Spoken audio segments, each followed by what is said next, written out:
Oke, tanpa berlama-lama lagi, langsung aja kita berikan sambutan yang meriah untuk moderator kita yang akan memimpin talk show pada hari ini, yaitu Kak Feren Gisela. Kak Feren Gisela memiliki latar belakang psikologi di Universitas Pelita Harapan pada tahun 2017 hingga sekarang. Sekarang, selain itu juga, beliau memiliki pengalaman sebagai Deputy Head of Committee di Psychology Village 10 di tahun 2018-2019. Beliau juga pernah menjadi koordinator divisi acara di acara Advanced Leadership Training Titanium 6.0 pada tahun 2019 sampai 2020. Head of Coaching Division di Cornerstone Initiative pada tahun 2020 dan 2021. Dan Kak Feren Gisela juga pernah menjabat sebagai President of Psychology Student Association pada tahun 2019 sampai 2020. Selain itu, beliau juga pernah menjabat sebagai mentor di Mentoring Psychology UPH di tahun 2018 sampai 2019.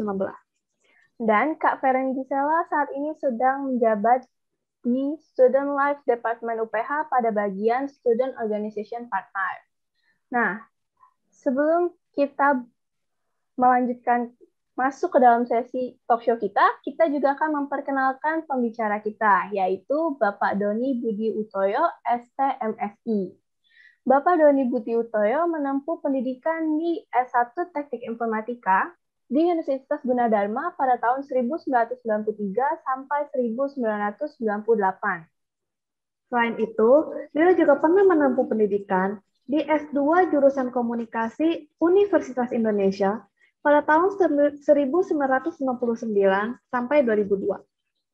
Beliau pun memiliki beberapa pengalaman sebagai Vice President Detik.com pada tahun 2008 sampai 2010, Direktur Eksekutif di ICT Watch Indonesia di tahun 2008 sampai 2017.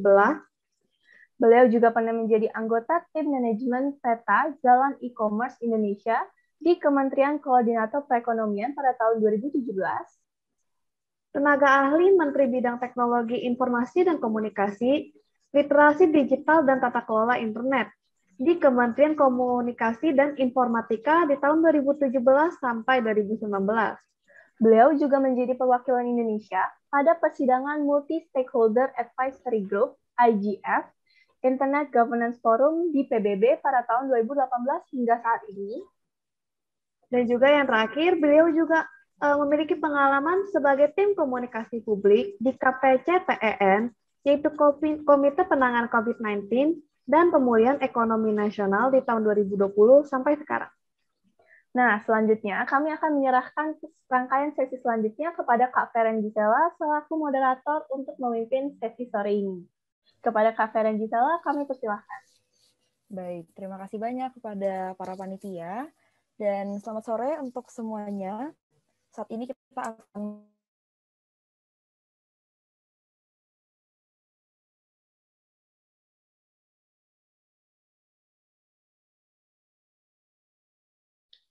ya, teman-teman, sepertinya Kak Feren Gisela sudah mengalami permasalahan koneksi gitu. Nah, jadi kita akan menunggu sebentar sampai Kak Feren Gisela bisa ready lagi untuk bersama kita saat ini.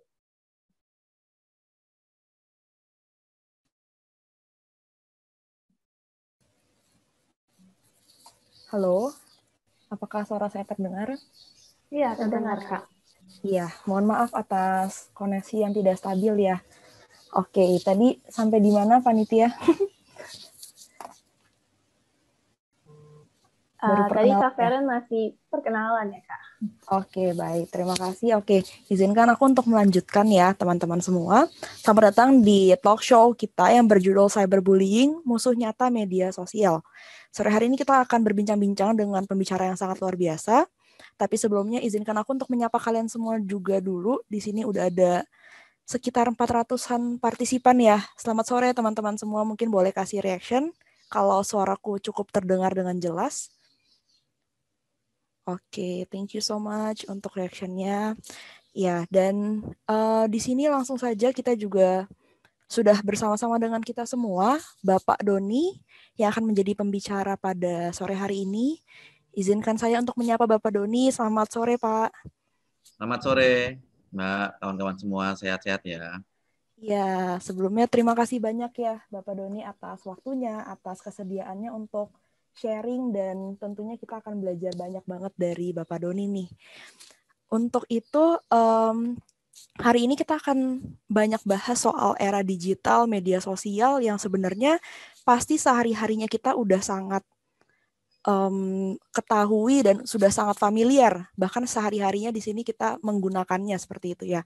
Media sosial ini dan juga era digital saat ini adalah satu hal yang pastinya sangat baik jika digunakan dengan baik pula gitu. Tapi ketika penggunaannya ini salah, nah ini yang baru jadi masalah ya.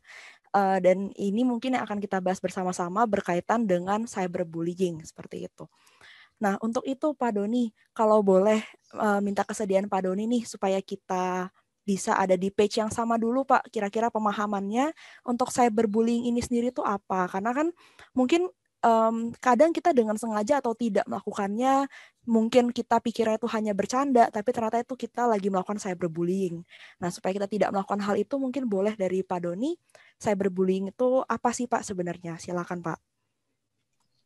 Baik, Mbak, terima kasih. Ini nanti saya nanti juga boleh share screen ya untuk boleh Pak. Silakan. Oke, jadi sebenarnya begini, kalau cyberbully itu kan udah jelas dari cybernya berarti kita bicara apa namanya kanal media komunikasinya cyber. Tapi yang namanya bully itu sebenarnya adalah konteksnya adalah sesuatu yang berulang yang membuat tidak nyaman dan dilakukan kepada mereka yang memiliki relasi kuasa yang timpang. Jadi 3 sebenarnya kata kuncinya. Berulang, ya, membuat tidak nyaman salah satu pihak, dan dilakukan berdasarkan relasi kuasa yang timpang. Kalau yang tadi berulang, jadi kalau cuma sekali doang gitu ya, misalnya kita mengolok-olok orang cuma sekali doang, ya itu mungkin kita khilaf gitu ya, itu nggak bisa dikatakan bully. Tapi kalau berulang, tetapi itu tidak membuat kalau berulang tapi orangnya baik-baik aja, santuy gitu, ya itu nggak bisa bilang bully. Tapi kalau udah berulang dan kemudian membuat tidak nyaman salah satu pihak, itu bisa dikatakan cyberbully. Tetapi tambahan satu lagi adalah relasi kuasa yang timpang. Nah, teman-teman di sini mungkin harus bisa memahami bahwa yang disebut dengan relasi kuasa yang timpang itu maksudnya begini. Misalnya ada orang yang itu bukan soal yang kaya ke yang miskin, atau yang pejabat ke yang bukan pejabat, atau orang memiliki kuasa tertentu. Tapi intinya kita kan kalau melakukan bully ya, melakukan mengolok-olok itu kan mana berani kita mengolok-olok kepada orang yang memiliki kuasa lebih tinggi daripada kita. Misalnya kita membuli bos kita gitu ya, yang ada kita dipecat, membuli dosen gitu ya, yang ada kita juga nanti berpengaruh di sistem nilai dan segala macam. Nah, kan nanti pertanyaan berikutnya adalah, tapi bisa itu kita mengolok-olok orang-orang yang misalnya pejabat publik atau orang yang sebenarnya orang-orang yang dianggap lebih mampu ya secara ekonomi. Beda, karena kemudian nanti kita bicara namanya CMC. CMC itu Computer Mediated Communication. Di era teknologi sekarang, pada saat kita bicara bully, ya udahlah berulang-ulang, udahlah membuat tidak nyaman, tetapi keroyokan gitu. Nah, kalau keroyokan ya semua, jadi kita tidak merasa bahwa orang yang mau kita bully itu maupun dia bos kita segala macam atau orang yang lebih punya kuasa gitu, nah nggak apa-apa kan keroyokan. Nah, itu adalah konsep dasar dengan cyberbully. Jadi sekali lagi, cyberbully adalah tindakan yang berulang, membuat tidak nyaman dan relasi kuasanya timpang dan dilakukan di cyber. Nah, sekarang saya izin untuk share screen. Saya share screen saya ya. Oke. Nah, kelihatan ya, ada ya. Di sini ya, kelihatan, Pak. Saya mau coba untuk mengajak kawan-kawan bisa melihat tentang perilaku online atau namanya online behavior. Ini teman-teman jurusannya apa ya? Saya belum baca ininya, tor lengkapnya. Mbak Fera. Ini beragam, Pak. Oh, beragam, luar biasa ya. Iya, Pak. Wah. Dari Saya dulu pernah univ yang beda-beda juga, Pak. UPH tapi kan ya? Buat umum ini, Pak. Oh, tapi ada kawan-kawan UPH juga ya? Ada, iya, Pak. Ya, saya pernah ngajar di UPH yang di Karawaci tuh. Naik bis transit dari mana tuh, yang di Jakarta terus ke situ sampai sana. Saya ngajar di situ 2 tahun 3 tahun. Ada Pak Dr. Ucok sekarang, Pak Arnold Simangunsong ya, itu sekarang dekan kalau nggak salah Pak, gitu pokoknya. Itu kawan saya. Oke, saya lanjut ya. Jadi perspektif yang dipakai sekarang adalah komunikasi ya, khususnya online behavior. Oke, ini saya kasih gambaran umum dulu yang kondisi yang terjadi di Indonesia. Jadi saat ini jumlah pengguna internet Indonesia jumlahnya mencapai 202 juta pengguna internet. Tahun lalu 170 juta, tapi tahun sekarang 202 juta. Karena ada lonjakan yang cukup signifikan karena COVID, karena pandemi, karena semua orang sekarang dipaksa dalam tanda kutip untuk online ya, belajar di rumah, sekolah di rumah, terus kerja di rumah segala macam. Bahkan ada kawan saya yang ujian saja, dia sekolahnya di luar tapi ujiannya mau nggak mau harus di Indonesia di rumah secara online kayak gitu. Ini kemudian memaksa semua orang untuk masuk ke internet. Nah, kalau kita bisa lihat nih data yang di bawahnya lagi, selama 24 jam sehari hidup manusia itu 8 sampai 9 jam perharinya itu adalah terkoneksi ke internet saat sekarang. Jadi hampir 9 jam dari kehidupan orang itu connect ke internet. Bahkan lagi istirahat capek misalnya duduk di sofa terus dia pegang gadget misalnya seperti itu, apakah ngecek IG, apakah WhatsApp, itu kan koneksi ke internet. Di mana dari hampir 9 jamnya atau 8 jam 52 menitnya, sekitar 3 jamnya sendiri, 3 jam 14 menit ya kurang lebih, itu digunakan untuk mengakses sosial media. Ini data per 2021, jadi data masih baru. Jadi dari bangun tidur sampai tidur lagi itu 9 jam itu terkoneksi ke internet untuk macam-macam ya. Apakah untuk email, apakah untuk sekedar menyapa teman, segala macam. Pokoknya nggak lepas dari internet, di mana 3 jam lebihnya itu dipakai untuk medsos. Oke, saya lanjut. Nah, ada efek yang namanya atau diistilahkan dengan echo chamber atau efek ruang gema. Ruang gema itu seperti kalau kita masuk ke ruangan kosong, ya, terus kita ngomong atau kita teriak, lalu kita akan mendengar suara kita sendiri. Jadi echo chamber atau ruang gema. Ini sebenarnya ada algoritma yang berlaku atau digunakan di hampir semua media sosial. Seperti apa sih? Kenapa yang maksud algoritmanya seperti ini? Teman-teman pasti saya yakin pernah searching satu informasi tertentu atau produk tertentu. Misalnya mau belanja online atau di IG suka dengan iklan tertentu lalu diklik. Maka besok-besok walaupun kita nggak punya IG, kita buka Facebook, muncul iklan pula di Facebook yang iklannya kurang lebih relatif sama produknya. Kita searching apa di Google, nanti tiba-tiba muncul kita buka layanan situs online, muncul di AdSense-nya iklan-iklannya yang terkait dengan produk yang pernah kita cari sebelumnya tapi di platform lain. Nah, itu adalah algoritma yang pada awalnya dalam rangka untuk membuat hidup kita lebih mudah. Jadi misalnya kawan-kawan ini suka dengan hobi misalnya ya. Misalnya suka dengan K-pop misalnya. Terus nyari artis Korea tertentu gitu. Maka besok-besoknya kita membuka media sosial atau situs-situs tertentu yang muncul informasi yang memang kita referensi kita. Jadi kita sudah dibantu dalam tanda kutip dicarikan oleh algoritma konten-konten yang kita butuhkan. Tetapi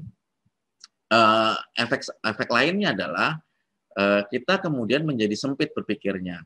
Kita tidak. Jadi pada saat dari teman-teman lihat ya, kita kan hampir 3 jam sehari pakai medsos. Tiap hari isi medsos kita adalah sesuatu yang kita rujuk gitu ya. Misalnya kita suka dengan musik jazz, ya udah musik jazz aja yang dimunculkan di kita. Kita tidak bisa di-challenge misalnya ada musik rock misalnya segala macam atau musik blues misalnya yang lain. Itu tidak kecil kemungkinan itu muncul di gadget kita karena algoritmanya menentukan demikian. di sisi lain itu membantu kita, tapi di sisi lain membuat pikiran kita menjadi sempit. Nah, seperti gambar di depan, itu efek echo chamber seperti itu. Orang sibuk dengan gadgetnya, ya, tidak tengok kiri, tengok kanan, dia kontennya juga nggak lihat, jadi dia sangat pikirannya menjadi sempit. Jadi ini adalah salah satu efek. Nanti saya ceritakan mengapa ini nanti rangkaian-rangkaian ini ujung-ujungnya bisa bicara ke cyberbully. Tapi teman-teman bisa pahami dulu ada yang namanya efek ruang gemah. Dan ini terjadi. Oke, saya lanjut ke slide berikutnya. Di dalam konteks komunikasi CMC ya, Computer Mediated Communication atau komunikasi bermediasi komputer, teman-teman bisa cari kata kuncinya CMC, CMC gitu ya. Itu ada jurnal-jurnalnya. Jadi teman-teman yang siapa tahu menyukai kajian-kajian komunikasi yang berbasiskan teknologi digital itu menjadi bahan yang bagus. Di dalam konteks CMC ini ada yang namanya identity construction atau konstruksi identitas. Apa sih yang dimaksud dengan konstruksi identitas? Jadi pertama, konstruksi identitas itu, ini dibicara di ranah internet ya, media sosial. Mengidentifikasi seseorang atau mengidentifikasi diri kita sendiri, itu adalah lifelong project. Maksudnya kayak gimana? Oke, misalnya teman-teman sekarang yang masih kuliah ingin diidentifikasi sebagai apa? Sebagai orang yang asik, sebagai orang easy going, sebagai orang yang nggak pedulian gitu ya, agak-agak rebel gitu segala macam. Tapi nanti masuk ke usia 25 dan segala macam, teman-teman ingin diidentifikasi apa? Nanti masuk usia 30 ingin diidentifikasi yang mungkin orang lebih mature, orang lebih santai, orang yang lebih kalem, atau nanti di umur 40 dan segala macam. Jadi mengidentifikasi diri kita itu adalah lifelong project. Itu seumur hidup kita akan adjust siapa diri kita. Dari cara berpakaian, dari cara bertutur kata, dari cara memilih teman, dari cara memilih tempat hiburan dan segala macam, itu mengidentifikasi kita. Kita yang menentukan siapa diri kita, dan itu adalah project yang upaya yang terus-menerus sampai kita mati. Baru kita stop, berarti pada saat mati itu kita ingin dikenal sebagai apa. Kadang-kadang orang memang sudah merintis dari dulu, tapi kadang-kadang berubah. Oh dulu dia padahal orangnya ini loh, kalem banget sekarang ya, misalnya. Atau dulu orangnya tuh kacau banget deh kalau di kelas bagian ngaco, tapi sekarang dia gitu. Itu adalah identifikasi, itu adalah lifelong project. Di media sosial, di internet, proses mengidentifikasi diri itu, ya kawan-kawan, itu kata kuncinya adalah disembodiment. Tidak melekat pada fisik kita. Apa sih maksudnya? Maksudnya begini. Beda nih kalau misalnya saya punya akun di Instagram, saya punya akun di Twitter, dan segala macam. Saya mengidentifikasi diri saya, ya suka-suka saya dong. Kalau misalnya saya ingin anonim, saya bisa nyamar sebagai perempuan, atau saya bisa menyamar sebagai anak yang mungkin baru umur 20 tahun dan segala macam. Karena apa? Orang nggak melihat fisik di media sosial, di internet, kecuali misalnya lewat Zoom ya. Di Zoom sendiri aja ada namanya filter. Kalau misalnya di sosial media ada namanya filter, ada namanya ini dan segala macam. Proses mengidentifikasi diri kita ke media sosial itu tidak lagi tergantung pada fisik kita. Teman-teman mau sebagai apa aja boleh. Dan ujung-ujungnya adalah multiple ID. Jadi mungkin teman-teman atau nanti di Twitter pakai akunnya apa, kemudian merepresentasikan sebagai orang yang apa. Nanti di Instagram beda lagi dan segala macam. Jadi bisa kita lihat kadang-kadang orang yang di Instagram itu sangat vokal begitu, tapi begitu lihat di Twitternya jadi beda. Jadi ada bisa orang multiple ID. Nah, identitas itu berarti tidak stabil ya kalau kita lihat tadi. Kalaupun kita nggak pakai media sosial, identitas itu tidak stabil, berganti-ganti tergantung referensi kita maunya apa segala macam, apalagi di internet. Jadi tidak ada namanya stable identity, tidak ada identitas yang stabil. Yang maknanya identitas itu adalah bisa diubah-ubah kapanpun, disebut dengan identity play, atau kita performance, kita perform, tidak ada yang apa istilahnya ya, tidak ada yang semuanya tuh bukan fake ya, tapi semuanya tuh dikurasi. Yang muncul di internet itu semuanya dikurasi. Mungkin ada yang kelihatan happy, sebenarnya enggak, ada yang kelihatan passionate, pada sebenarnya dia segala macam. Jadi proses mengidentifikasi diri sendiri itu adalah seumur hidup, ya, tidak terkait dengan bentuk fisik kita yang hadir, dan itu semuanya adalah performance, itu settingan. Jadi jangan ngomel kalau ada artis, settingan nih di medsosnya ini itu segala macam. Semua dari kita tuh settingan. Begitu kita punya Instagram itu settingan. Kita punya media sosial apapun itu settingan. Kita pakai Zoom sekarang settingan. Makanya kita pakai background pakai background virtual. Coba sekarang background virtualnya dihapus semua. Kita lihat belakang kita apa segala macam. Itu semuanya settingan. Oke, saya lanjut ya. Kemudian ada namanya konsep anonimitas. Anonimitas itu jangan dilihat sebagai sesuatu yang tabu, jangan dilihat sebagai sesuatu yang buruk. Kenapa begitu? Karena anonim itu sifatnya netral, ya. Apakah kita mau fight for freedom of constraint atau responsibility? Ini bedanya apa? Fight for freedom of constraint, dia orang ini memilih anonim untuk terbebas dari hambatan. Kalau responsibility, dia terbebas dari tanggung jawab, artinya lari dari tanggung jawab. Saya sering gambarkan di sini antara Batman sama Joker. Keduanya memakai topeng, keduanya memakai masker, memakai yang tidak menunjukkan muka aslinya, begitu ya. Batman, dia fight for freedom of constraint. Kenapa? Dia nggak mau kok ketahuan jadi dirinya siapa. Dia orang kaya, tapi dia ingin membantu orang lain, tapi dia nggak mau diribetkan sama urusan-urusan yang nggak ada urusannya dengan kepentingan dia. Si Joker, dia fight for freedom of responsibility. Dia mau ini itu segala macam, tapi dia lari dari tanggung jawab, nyamar gitu ya, nyaru gitu, dia nggak ketahuan siapa dirinya. Nah,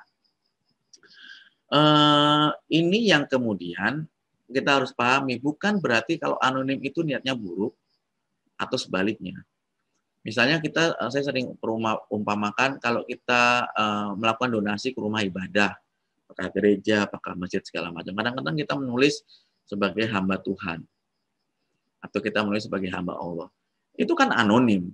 Apakah kemudian karena anonim maka kemudian malaikat mencatatnya nggak boleh nih anonim nih Tuhan, nggak boleh ini orang nggak bener nih, nggak gitu juga. Jadi tergantung niat. Oke. Jadi tadi sudah ada dua konsep ya yang coba tadi kita sudah ada tiga hal ya. Pertama echo chamber, kemudian ada identity construction atau pembentukan identitas yang sangat rapuh, ya, sangat mudah berubah-ubah. Dan yang ketiga adalah konsep anonimitas, karena teknologi membuat anonim. Anonim apa ya? Misalnya nama saya Doni BU, kemudian di Instagram saya pakai nama yang lain. Ya, mungkin teman-teman juga begitu, nggak pakai nama aslinya di sosial media. Itu adalah bentuk dari anonim. Saya akan skip dulu tentang online community, tapi saya cuma akan menceritakan di sini bahwa kemudian teman-teman mungkin bentuk online community. Online community itu sebelum ada dunia WhatsApp dan segala macam, itu kita bikinnya kayak di chatting gitu, di MIRC, dulu ada di Friendster dan segala macam. Tapi sekarang online community juga terbentuk di WhatsApp group. WhatsApp group itu online community, gitu ya. Online community itu biasanya bisa bersifat dua hal, apakah mau sociality atau locality. Sociality itu misalnya gini, oke, kita bikin grup WhatsApp untuk yang suka dengan, mohon maaf ya ada anjing tapi mungkin nggak ganggu suaranya. Kita suka dengan produk-produk tertentu atau kita suka hobi tertentu, maka itu adalah community yang berdasarkan sociality, komunitas yang berdasarkan keragaman kesukaan. Mungkin grup yang suka sepedaan gitu kan, mungkin grup yang suka karya seni tertentu. Tetapi juga ada community yang berbasiskannya locality. Locality ini bersifat daerah, misalnya grup rantau anak Jogja, grup rantau anak Makassar gitu, atau apa. Jadi sifatnya adalah locality. Dan mereka akan membangun feeling-nya dan aktivitinya itu bersama. Jadi kuat, ya. Komunitas ini akan membentuk menjadi suatu kuat. Ini juga menjadi cikal bakal di mana kalau ada apa-apa, gitu ya. Misalnya sebagai sesama anggota community, lalu ada yang satu kena kena bully, maaf, kena masalah begitu, maka satu ikatan komunitas ini akan membelanya. Kenapa? Karena sudah mereka sudah merasa sebagai satu kesatuan, ya. Apakah ekspresinya sama, identitasnya sama, ataupun nilai-nilai norma yang berlaku di komunitas itu sama. Jadi perilaku bully ini juga dimungkinkan terjadi. Ini ada anggota kita, gitu tanda kutip ya, yang mungkin diomelin siapa atau lagi dikritik oleh siapa, lalu serombongan ini nggak terima dan kemudian melakukan sejumlah upaya untuk melakukan perlawanan dalam tanda kutip, yang ujung-ujungnya sebenarnya ya membuat orang lain tidak nyaman. Apakah dia nanti dengan cara anonim, apakah nanti dia dengan menggunakan macam-macam ya, termasuk itu. Nah, ini yang kemudian bisa membantu menjelaskan mengapa ada catur, dewa catur itu apa sih yang waktu itu, terus kemudian dikritik lalu dihajar rame-rame karena merasa ini Indonesia nih. Ini urusannya bukan soal Indonesia nggak Indonesia, kan sebenarnya kita tinggal secara olahraga satria dong kalau misalnya dia menang atau kalah, tapi kita nggak terima, kemudian kita rame-rame merasa sebagai bangsa Indonesia yang besar dan segala macam. Oke, satu konsep lagi yang mau saya tawarkan adalah namanya collective behavior atau perilaku kolektif, ya. Perilaku kolektif ini lagi-lagi saya ambil dari film Joker ini. Teman-teman mungkin sudah pernah nonton ya. Collective behavior ini adalah perilaku yang spontan, ya, tidak terstruktur, ya, tidak disetting gitu, tapi perilaku yang spontan dilakukan oleh banyak individu, ya, tidak individu-individu yang kemudian bukan kumpul sengaja untuk melakukan aksi gitu, tapi mereka spontan dilakukan oleh banyak individu secara bersamaan, dan bisa jadi dia melakukan satu tindakan tersebut karena terpengaruh oleh individu yang lain. Itulah disebutkan collective behavior. Collective behavior ini tidak ada urusannya sama online, tetapi di offline banyak. Collective behavior apa sih contohnya? Contoh yang sederhana adalah kalau kita tawuran. Kalau 1-2 orang, kamu disuruh berantem, males pasti, ngapain, capek-capekin amat. Tetapi kalau udah tawuran, identitas kita, diri kita yang tadi mager, ya, yang santuy, tiba-tiba karena yang lain ikut ngaju tawuran gitu ya, mau berantem, terus kita langsung identitas kita meluruh kepada identitas kelompok. Kita langsung jadi berani, jadi nekat. Makanya kemudian bully itu kayak gitu. Karena yang lain melakukan satu tindakan, terus 2 orang, 3 orang melakukan tindakan ngebully, terus kita langsung tadi sebenarnya, kita sangat sopan, sangat santun, nggak suka nyakitin orang dan segala macam. Tiba-tiba kita, bos bela nih, kita langsung meluruh. Identitas kita menjadi yang tadinya baik-baik aja, tidak pernah cari masalah, langsung ikut-ikutan. Nah, konteksnya ikut-ikutan. Tapi apakah collective behavior ini adalah yang buruk? Nggak juga. Ajakan melakukan donasi, ya, misalnya di kitabisa.com dan segala macam, itu collective behavior. Kita lihat, kawan kita nyawer nih, dia juga nyawer nih. Berarti gue nyawer, gue lagi dapat rezeki, gue nyawer. Jadi collective behavior itu bukan berarti ikut-ikutan hal yang buruk, bisa jadi hal yang positif juga dia lakukan. Ya, teman-teman udah dapat nih beberapa konsep ya, pemikiran-pemikiran. Oke. Yang terakhir yang mau saya share di sini adalah konsep komunikasi, bahwa yang namanya komunikasi itu gabungan dari 3 hal. Bahasanya, atau itu kita sering sebut sebagai verbal ya, kata-kata yang diucapkan atau tulisan yang kita baca itu words-nya ini adalah verbal. Kemudian ada voice itu berarti bicara intonasi ya, intonasi yang kita pakai, dan body language atau bahasa tubuh atau gestur. Di sejumlah penelitian, ini saya kutipkan salah satunya, bahwa kita berkomunikasi 55% itu gestur, 50% itu adalah body language, mimik muka, raut wajah, senyuman, dan segala macam, gerak tangan, dan segala. Jadi bahkan tanpa kata, tanpa suara, kita tuh 50% body language kita tuh udah ngomong ke orang dan kita membaca komunikasi itu. Misal, paling gampang, kalau misalnya teman-teman nanti lagi satu ikut atau menjadi pembicara webinar atau di kelas, terus ada peserta yang gini, ya, itu indikasi dia mulai bosen, misalnya ada kayak gini. Body language itu adalah mayoritas bahasa dalam tanda kutip yang dipercakapkan setiap hari. Nggak percaya, coba aja nanti misalnya lagi wawancara gitu ya, pekerjaan, terus topang dagu gitu di depan apa namanya yang wawancara atau depan dosen kita.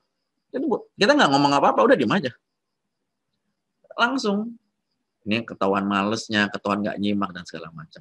Body language yang lain apa yang paling sederhana? Misalnya,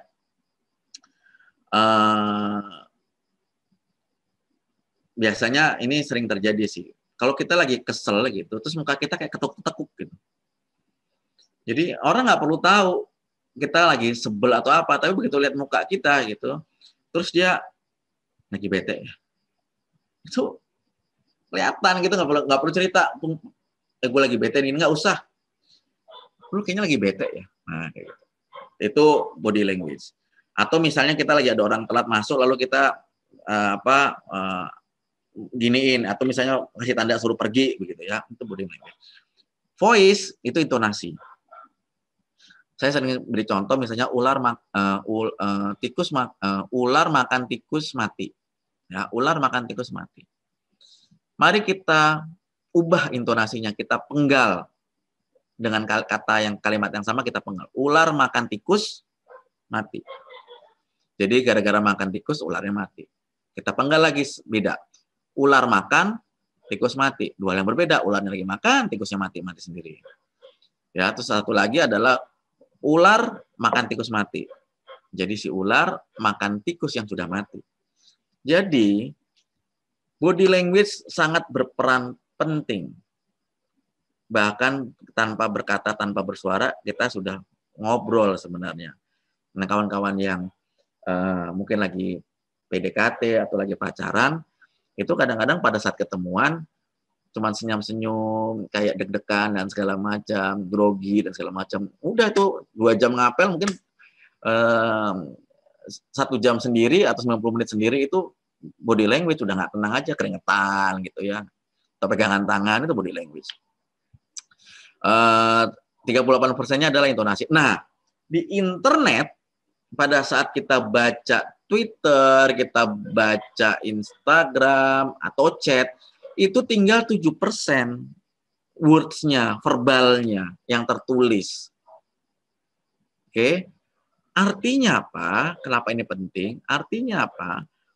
Pada saat kita memaknai satu pesan, berkomunikasi secara tatap muka, kita dapat utuh komunikasinya. Kita bisa lihat body language-nya, kita bisa lihat raut muka dan segala macam. Kita bisa dengar voice-nya, apakah dia lagi marah, apakah lagi sebel. Misalnya, tadi voice ya, saya lupa satu intonasi lagi gini. Kalau kamu kenapa, ya, saya ubah intonasinya. Kamu kenapa? Bete dong tone-nya. Saya ubah. Kamu kenapa? Beda lagi tone-nya. Kata yang sama, kalimat yang sama, begitu diubah, intonasinya berubah maknanya. Bayangkan kalimat yang kita baca di Twitter, kalimat yang kita baca di Instagram, dan segala macam di media sosial, itu hanya tinggal 7% untuk memaknai komunikasi. Jadi kita nggak bisa tahu apakah ini orang lagi marah, apakah ini orang lagi muji, apakah ada orang segala macam, karena kita hanya mencoba memahami 7% dari kata. Ya. Nah, ini yang mengakibatkan tadi, kalau saya boleh simpulkan tadi, adalah pertama, echo chamber. Echo chamber ini membuat kita tidak memiliki pilihan-pilihan informasi yang men-challenge kita bahwa yang disebut baik belum tentu baik, yang disebut jahat belum tentu jahat. Karena kita sudah terpaku, terkunci, tidak memiliki pemikiran lain yang menantang kita untuk berpikir kritis. Yang kedua, identity construction atau konstruksi identitas. Karena kita bisa berubah-ubah identitas kita, maka bisa jadi orang nyaman menjadi diri sendiri atau tidak nyaman menjadi dirinya sendiri, kemudian dia akan mengubah identitasnya, dan itu membuat identitasnya menjadi tidak stabil, dan semuanya adalah performance, semuanya adalah settingan. Orang banyak menggunakan anonimitas untuk hal yang baik, tapi juga banyak menggunakan anonimitas untuk hal yang buruk, ya, termasuk untuk melakukan bully dan segala macam. Dia ngumpet, dia pakai nama samaran, dia pakai identitas palsu dan segala macam. Online community membuat kita merasa menjadi lebih dekat, menjadi lebih akrab, dan kalau ada sesuatu yang menimpa anggota komunitas tersebut, maka semuanya akan bergerak untuk kemudian melakukan pembelaan. Collective behavior ini bicara ikut-ikutan. 1-2 orang yang melakukan tindakan tertentu, karena didiamkan, karena dibiarkan, dan seolah-olah itu dibenarkan, maka kemudian semuanya bergerak untuk menjadi ikut-ikutan. Dan body language ini adalah memperburuk itu semua. Makanya saya itu saya itu sangat menghindari, kalau bisa ketemuan diskusi onsite, lebih baik onsite daripada online. Jadi kalau bikin kegiatan workshop segala macam, marilah perbanyak onsite, minimal hybrid. Hybrid itu apa? Bikin kegiatan onsite, ada pesertanya onsite, lalu di-online-kan. Yang onsite nggak usah banyak-banyak, 20-30 orang, yang penting jaga jarak, ya pakai masker, cuci tangan pakai sabun, pokoknya protokol kesehatan jalan, tapi bisa di-online-kan. Supaya apa? Kita tuh nggak ngomong sama gadget, kita tuh nggak ngomong sama laptop, kita tuh ngomong sama orang yang kebetulan bermediasi computer mediated communication.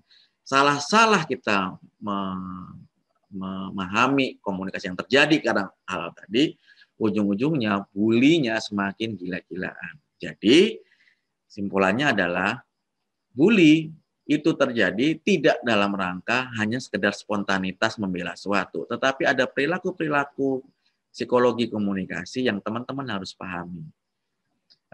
Kadang-kadang orang melihat dia mengebully ini segala macam, enak untuk diteliti kenapa penyebab bully, ya, apakah benar yang disebut bully dan segala macam. Kira-kira itu dan mudah-mudahan kawan-kawan bisa memiliki pemahaman, dan mudah-mudahan juga nanti bisa menjadi riset, ya, mau skripsi, mau tesis terkait dengan komunikasi bermediasi komputer. Saya kembalikan ke moderator. Terima kasih. Baik, terima kasih banyak Pak Doni untuk pemaparan materinya. Luar biasa, kompleks juga, dan menarik ya Pak Doni tadi untuk diteliti lebih lanjut, dibahas dan digali lebih lanjut sebenarnya. Nah, di sini juga ada pertanyaan yang masuk nih Pak Doni.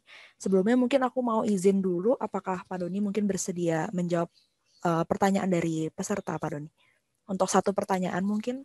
Boleh 1-2 pertanyaan, nanti saya soalnya sebelum sekarang jam berapa sih? Jam 17.49 ya kalau di Jakarta, ya. Iya Pak. Berarti sebelum jam 18 saya sudah harus off. Jadi 1-2 pertanyaan silakan. Oke, baik Pak. Terima kasih banyak. Oke, saya akan menyebutkan pertanyaannya ya Pak.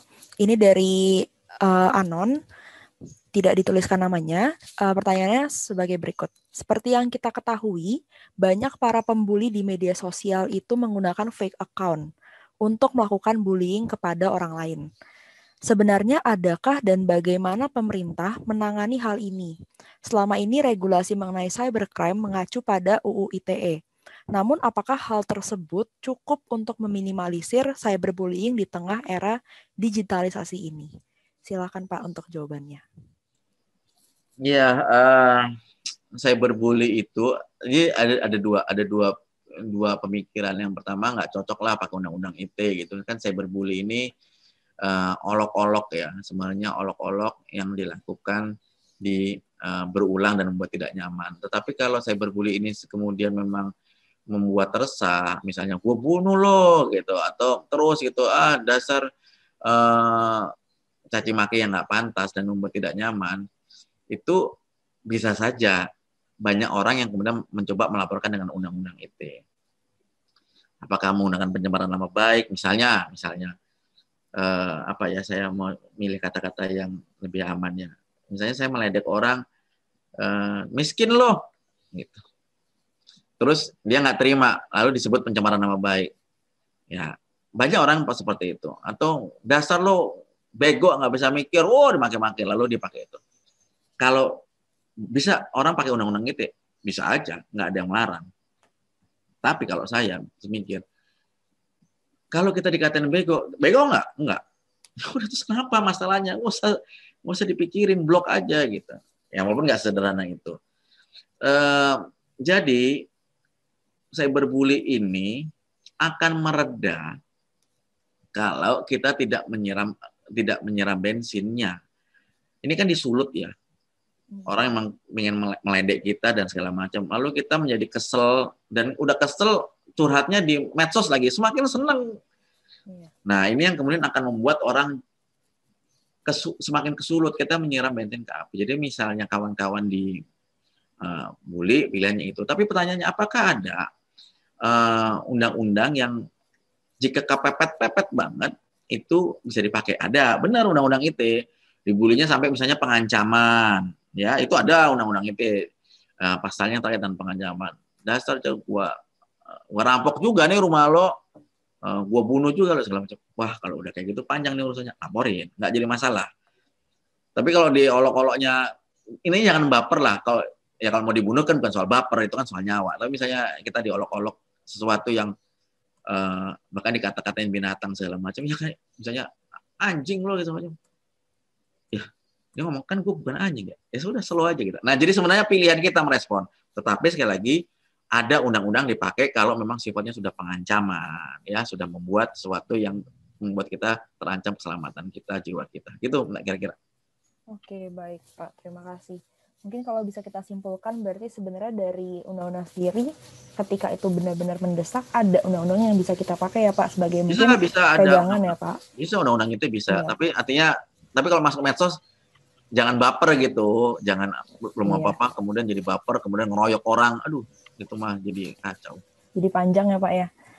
Iya, mungkin kembali lagi ke masing-masing individu ya bagaimana menjaga dirinya dan juga meresponi ketika kita berada di media sosial yang memang sangat beragam dan semua orang memiliki kebebasan juga untuk saling berpendapat dan lain sebagainya. Kira-kira begitu mungkin ya Pak? Ya, betul. Oke, baik. Terima kasih banyak Bapak Doni untuk pemaparan materinya dan juga untuk sudah menjawab pertanyaan yang barusan. Kami dari segenap panitia ingin mengucapkan terima kasih banyak yang sebesar-besarnya kepada Bapak Doni ya Pak ya untuk sharingnya.